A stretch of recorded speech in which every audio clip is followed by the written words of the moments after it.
today we're working on Psalm 136. Now, very traditionally with Psalm magic, this is commonly used for if you have done wrong, if you've made a big mistake, or if you've wronged somebody, if you've done something that you feel guilty about. This is a way to kind of undo it all. But you can also use it if you want to speed up your good. Like if things seem to be kind of at a standstill, if you can't seem to get anything working, this is a great way to speed up your good. And that's more of how I want to work on this psalm today, is to speed up our good. Now, this psalm is kind of interesting because it's written in a kind of a call and response. It's a little bit of a different format than most of the psalms. The way we work these psalm spells is very simple and extremely powerful. We take the psalm in question and we read it all the way through out loud once without stopping. And this we call an incantation.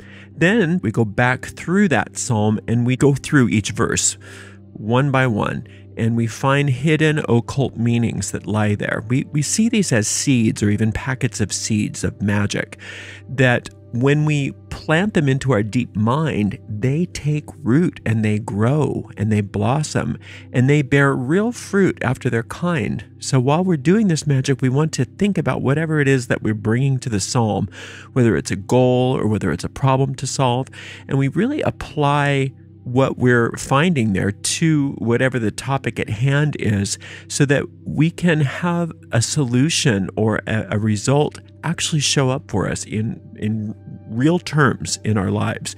And that's the power of psalm magic.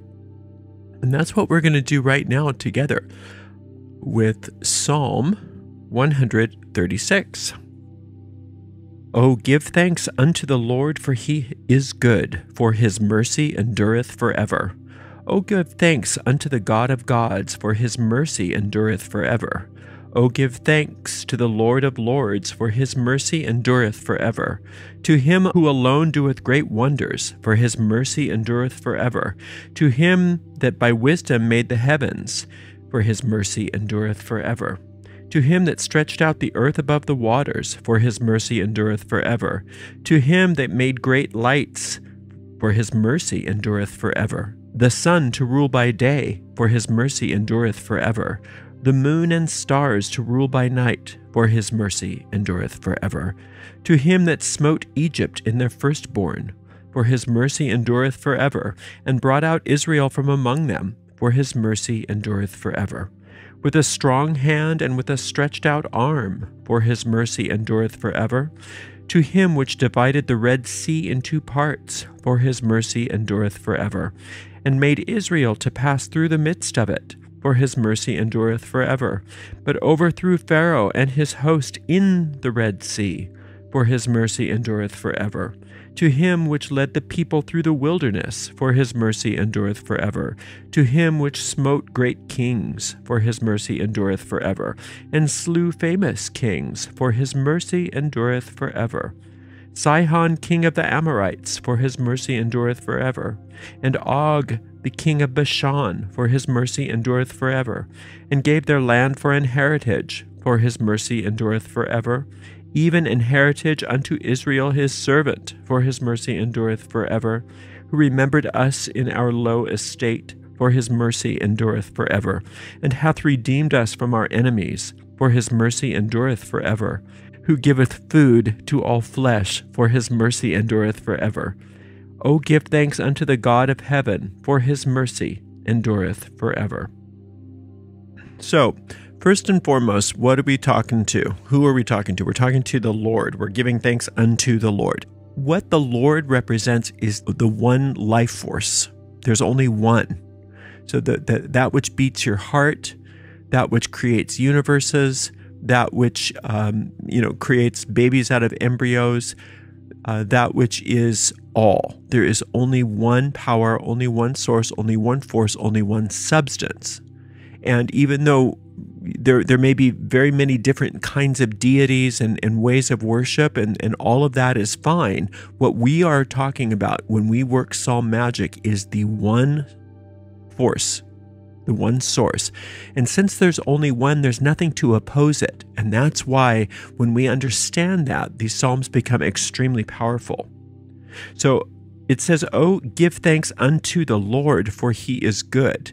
Now, there is no he because the Lord is pre-gender. We're not talking at all about a male deity. We're talking about a pre-gender force, the one force of all things. So, "Oh, give thanks unto the Lord, for he is good." Good is what the Lord is. God means good to us. Good is that. There's one source, and that is all good.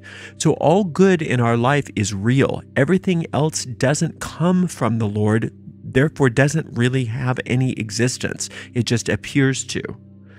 So his mercy endureth forever. Okay, so what are we talking about with mercy? We're talking about that sphere on the tree of life, which is number 4, which is all benefic.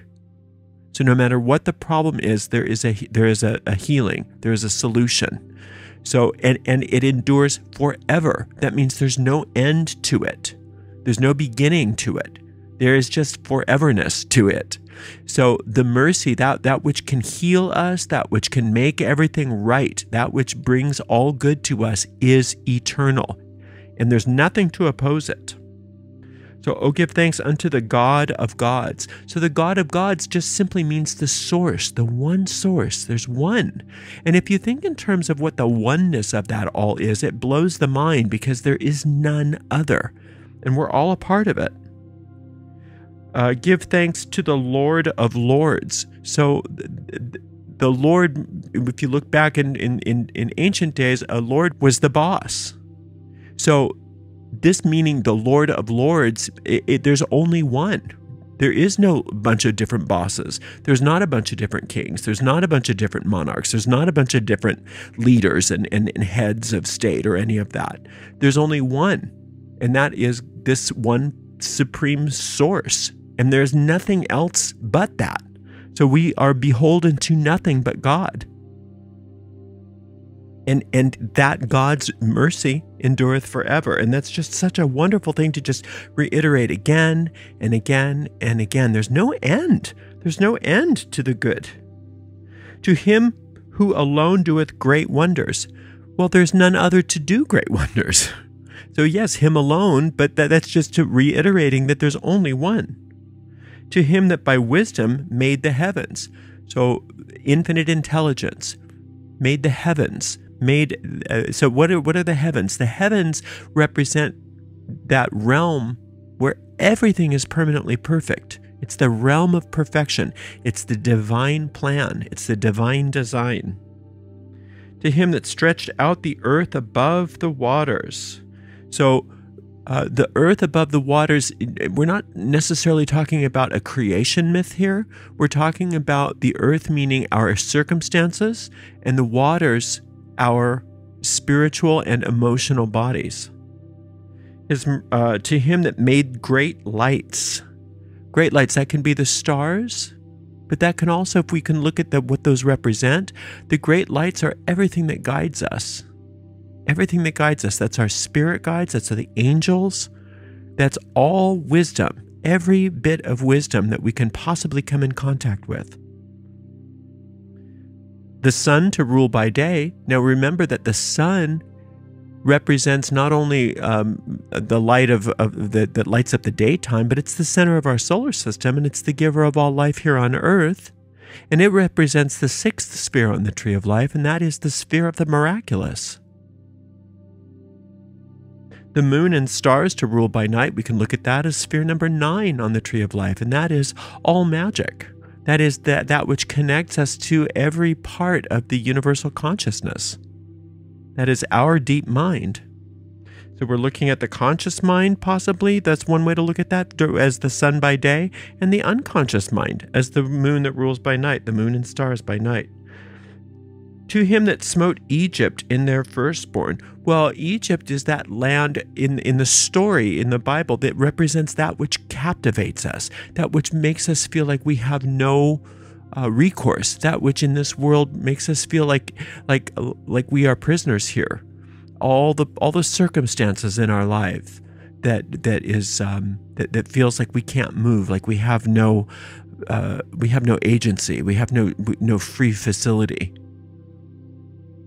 And brought out Israel from among them. Well, who is Israel? Well, you are Israel. Remember, Israel is at 3 syllables, and each syllable means something. Is, Ra, El. So is Isis, and that's the feminine part of you. Ra is the sun god Ra. That's the masculine part of you. And El is divine, is of God. That's the divine part of you. And that's who you are. And so when God brought Israel out from Egypt, all that is a symbol of is every time that we look to God for deliverance from our problems, we are brought out of our problems. But if we look to ourselves to try to solve our own problems, then we get caught up in those problems. But Israel's brought out of Egypt every single day when we allow ourselves to be. With a strong hand and with a stretched out arm. Now that is a wonderful image of God. The image of the God is the strong arm. The outstretched hand meaning I have nothing but assistance for you. I have nothing but love for you. It's reminding us that God, this power, this one power that is pre-gender, that is not male nor female, that is the one source of all, one of its main qualities is responsiveness. Responds to us. It responds anytime we call. And with a strong hand or a strong arm, that means that we are protected. We are safe. We have nothing to fear as long as we recognize that we are one with this force. Now, when we try to separate ourselves out of that force and we try to be all by ourselves and think for ourselves and do things by ourselves, then we are putting ourselves into a state where we have this illusion that we're all alone and we're vulnerable. And so as long as we're looking to God for everything, there's nothing that we should worry about. But as soon as we're trying to do everything on our own, that's when we have things to worry about, because we're trying to create a universe all by ourselves that doesn't really exist. To him which divided the Red Sea into parts. No, that's that story in the Bible that there are other stories in many, many cultures. It's representative of the fact that if we go for it, if we follow our truth, that God underwrites that. And so if we are being chased by problems, and we know that we've got to get somewhere and we got to go somewhere, we have all faith that God's going to protect us. And so it wasn't like Moses said, well, we'll try. Let's hope. Moses had no clue what was going to happen. Moses was just following the gut instinct. Got to go into the sea. That's the only way through here. And I know that I've been told, I've been guided and led that through that sea somehow we're going to be okay. And so it wasn't until they got into the sea that the sea parted. Okay? And so that's a lesson for us, that if we are following our truth, if we are really following that internal guidance, no matter what it is, if we let ourselves be guided, no matter what it looks like, the sea will part for us as well. And it's not just a certain one-time thing. It's again and again and again. And made Israel to pass through the midst of it. And that's the reason. That's the only reason why the sea parted, is because because Israel had to get somewhere. Because you have to get somewhere in safety. It's not just for show. It's not just so that Moses can say, look what I can do. It's because we have to get somewhere. So that Moses is a psychological principle within us that is the leader of us. But remember that the reason why Moses can be a leader of us is because Moses is a follower of God, right? So the more you're following that inner guidance, the more you can lead your entire consciousness through whatever needs to happen and into safety. But overthrew Pharaoh and his host in the Red Sea. The problems didn't get to come through the Red Sea. Only Israel got to come through the Red Sea. The rest of the problems got eaten up by the Red Sea. And that's the same with us. Every time we follow our divine guidance, we are guided right where we need to go, and our problems don't get to go with us. And that's just how that works. To him which led his people through the wilderness. Again, the only reason why we have to go into the wilderness is because we have created a false world for ourselves. We've created this false world for ourselves. So we have to go into the wilderness to unlearn all of those mistruths that we've taught ourselves for so many lifetimes. And so the wilderness is simply a way of unlearning. And we go into the wilderness every day when we sit and we close our eyes and we are with infinite intelligence and we allow ourselves to be led. We are guided. We are followed. We're not leading the show. We are following. To him which smote great kings. So great kings are all of those circumstances in our lives that seem so insurmountable, and they are just smited. And when God smites great kings, it's not that God's attacking something, it's that the illusion disappears in the presence. It's like darkness disappears in the presence of light. And so that which seemed so insurmountable and scary to us all of a sudden goes away because we are looking at it with the eyes that God has given us rather than with the eyes that we've tried to create for ourselves. And slew famous kings. Now, what's a famous king? Those are the problems that everybody says is going to be hard, are impossible. You know, you've got your personal problems, but then you've got the problems that everybody's in agreement, well, this can't be taken care of. These can't be overcome. It's just how it is. These problems are impossible. You know, and you get a lot of agreement. That's what a famous king is. And so, but God doesn't care. God doesn't go, oh, well, if it wasn't for those famous kings, everything would be okay. No, the famous kings don't mean anything to God. Don't mean anything because God didn't create famous kings. We did. We created the famous kings. Sihon, king of the Amorites. Okay, so Sihon, the king of the Amorites, that represents the call to the mortal mind, the call to the sensual mind. So everything that we're addicted to on the physical plane, all of that, and it's not that we're not saying sex is bad, but you know how sometimes sex can be a problem because your bodily desires are so great that you can't say no sometimes. But God doesn't see it that way. And it's not just sex, that's just a symbol. Anything in the world that is so attractive to us that we feel like we have no power over it. God's not got his hands tied. If we ask for help with that, we can see things in a different light. We can see things in a different light.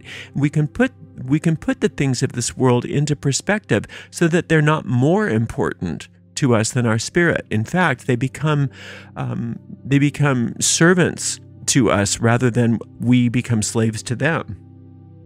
And Og, the king of Bashan, that's the call of worldly wealth and worldly power. You know, so but I need money. Money is more important than God. You know, prestige is more important than God. My business is more important than God. It's not that God doesn't want you to have money. It's not that God doesn't want you to have business. But when we put those things before God, then we are making ourselves slaves to those things, because everything that we worship that's not God, we become slave to it. So if we want to be free, then we have to put God first. Now, if you give your business to God, if you give your money to God, if you give these worldly desires to God, if you give all of it to God, God puts it into perspective for you and says, okay, now here's what you do with your business, here's what you do with your money, here's what you do with your sex, here's what you do with your body, and everything is a divine outpouring of God's will, rather than you always being at odds with God's will by saying, no, I know what I'm going to do. I need these things. I need these things the way I say I need them. And then if I have time, I'll get into this whole God thing. And gave their land for an heritage. Okay, so that's when you overcome an enemy in the old days, you get the booty. You get all of the stuff that the spoils of war are yours to keep. So every time you overcome these problems and you allow God to overcome them for you, you get all the benefit. You get all the rewards. You get all the treasures from those things. That's your inheritance. Even an heritage unto Israel, his servant. So Israel has the ultimate inheritance of God because Israel is the one and only child of God. Now you are the one and only child of God because you are one in humanity, and there's only one mind. So we are all the child of God. We are all Israel. Okay? So yes, you personally are just like a beam of light emanating from a central sun. That's who you are. Yes, you're unique. Yes, you're an individual, but you're also part of an entire whole. And believe it or not, there's a level at which every single person who's ever lived is absolutely in love with everybody else, and everybody's getting along and everybody's happy. And that's what heaven looks like, that's what the Psalms calls heaven. Okay. And so that's what we're getting back to when we're working a psalm like this, is that we're not separate. We don't have a bunch of warring interests. We are all one in Israel, according to what the terminology of the psalm is. Okay. So yes, you are Israel personally, but you personally also are not something separate from the whole. Who remembered us in our low estate. So anytime you're in a low place, it's because you have tried to separate yourself from your heritage. You've separated yourself from your inheritance and your heritage. So, but you can't ultimately do that, but you can think that. And it's like the fairy tale of the prince who thought that he was a pauper. And he grew up and he didn't know that he was a prince. He didn't know he was of royal heritage. He didn't know he was wealthy. He had no clue. And then when he found that out, it's just sort of like Glinda, the good witch, to Dorothy. You've always had the power to go home. You've always had the power to go home. It's just you were stuck in a nightmare. And that's us too. So we've never been in a low estate, but if we believe that we are, if we look to God, we will be risen out of that, because God doesn't want us to be in a nightmare. God doesn't want us to be in illusion. God wants us to be happy, because that's what God created us to be. And hath redeemed us from our enemies. Well, absolutely, God redeems you already from your enemies, because you don't have enemies other than enemy thought forms. Now, it can appear like you have enemies in people. Yes, it can. And we're not saying that you need to pretend like that doesn't exist. And we're not saying that you should ever be like in physical proximity with someone who's a danger to you. But on another level, outside of the realm of the personality, there is no place where you truly are enemies. So if you can give those enemies over to God, you will be delivered from the mortal aspects of those enemy people, because you recognize that you're not enemies in spirit. And God can take care of all that for you if you don't try to do it all by yourself, because God redeems you from your enemies. Who giveth food to all flesh. Now, yes, this can mean, if you're hungry, you're going to get food, absolutely. But food to all flesh simply means that which is necessary for any form to thrive. For any righteous form to thrive, it needs food, whether it be physical food or spiritual food and nourishment. So in other words, everything you need to have the best life you can possibly have here, God is giving it to you.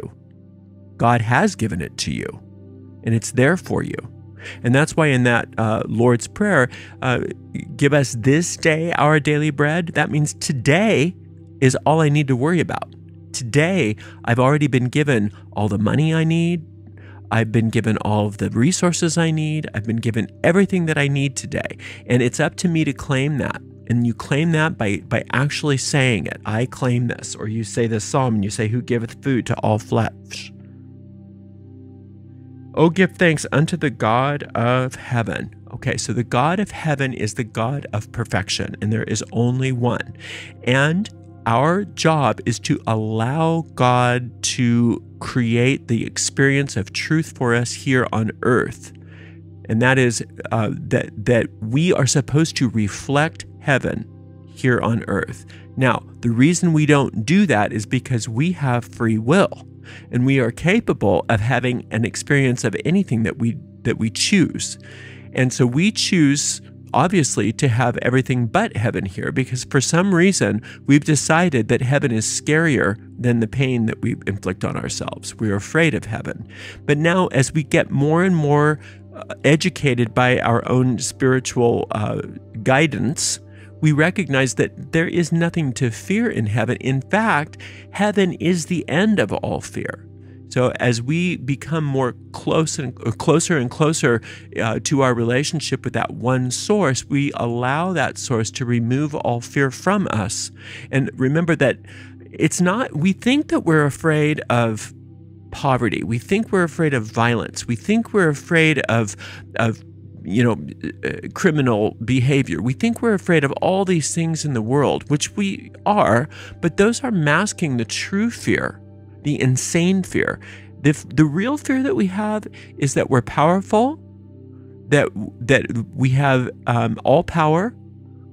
Our greatest fear is that God's will for us is joy, and that really what we're afraid of is love. We're afraid of heaven. We're afraid of perfection.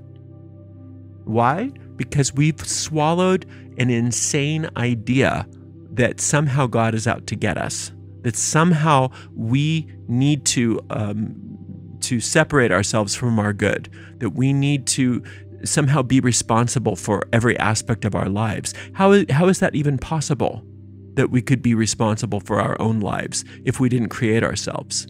Right? So as we get clearer and clearer by doing work like this psalm, we recognize that give thanks unto the God of heaven is really all we need, because the God of heaven has it handled. Now, if we can take our investment out of the problem and put it all into the solution, then it happens in a flash, in an instant.